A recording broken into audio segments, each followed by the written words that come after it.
Samajwadi party के संभल से विधायक और पूर्व काबीना मंत्री इकबाल महमूद साहब आज हमारे साथ मौजूद हैं। हम बात करेंगे उनसे उत्तर प्रदेश के 2027 में होने वाले विधानसभा चुनावों को लेकर।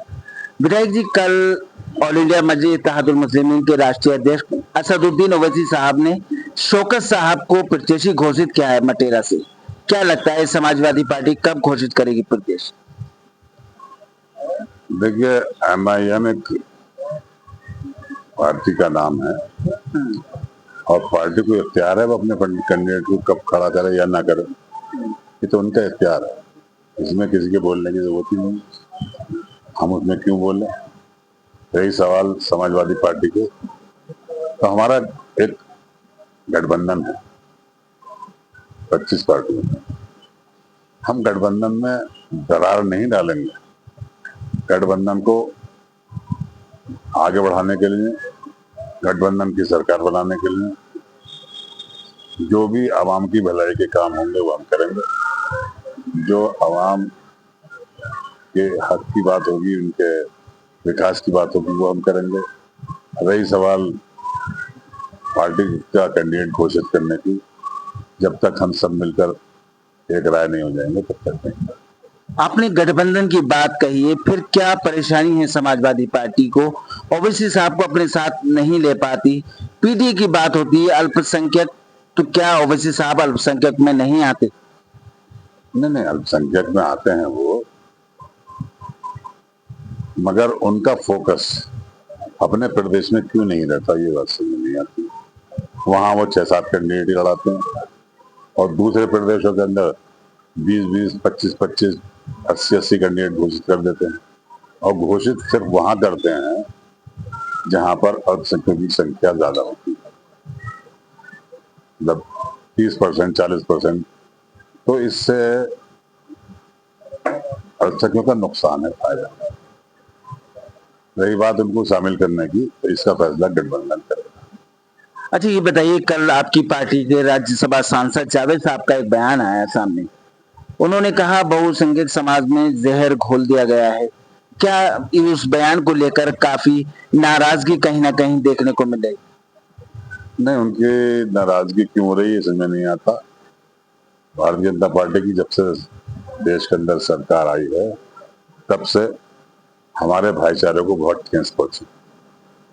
हमारा भाईचारा रहता है अब भी, मगर उसमें जहर घोलने का काम कर रहा है। उनको दिमागों को पोलराइज करना है, उनके दिमाग के अंदर प्रदूषण पैदा हो रहा है, जिसकी वजह से कुछ दूरियां बढ़ती जा रही हैं। उन्होंने सिर्फ यही नहीं कहा, उन्होंने ये भी कहा कि हर मुसलमान को चाहिए कि वो अपने 4 दोस्त हिंदू बनाए, ताकि ये घृणा की राजनीति खत्म हो, आपस में भाईचारा बढ़े। कल कांग्रेस सांसद इमरान मसूद साहब का बयान सामने आया। कहीं ना कहीं वो समाजवादी पार्टी से नाराज नजर आ रहे हैं और राहुल प्रियंका गांधी जी की बात को मानने की बात कह रहे हैं अखिलेश जी से।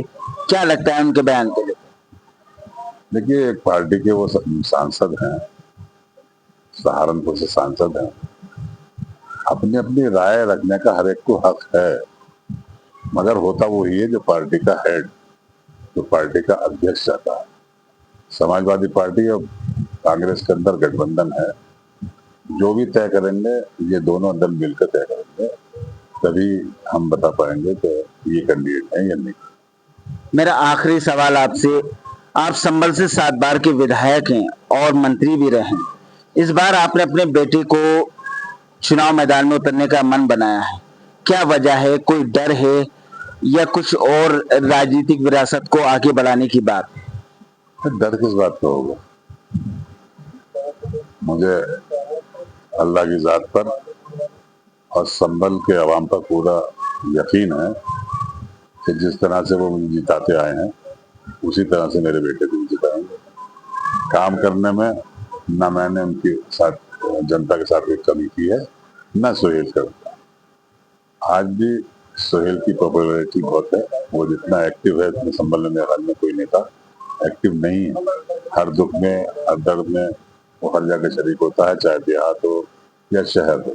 हर गांव में जाना, उसने तो अपनी जान की बाजी लगाकर भी काम किया जनता। अच्छा ये बताइए कि मौजूदा सांसद जियाउर रहमान बख्श साहब के पिता मौलाना ममलूक रहमान साहब भी कह रहे हैं समाजवादी पार्टी उन्हें टिकट देगी, वो संभल से चुनाव लड़ेंगे। अब तो समाजवादी जिसको देगी तो उसे लड़ाएंगे हम भी, और उन्हें भी लड़ाना चाहिए।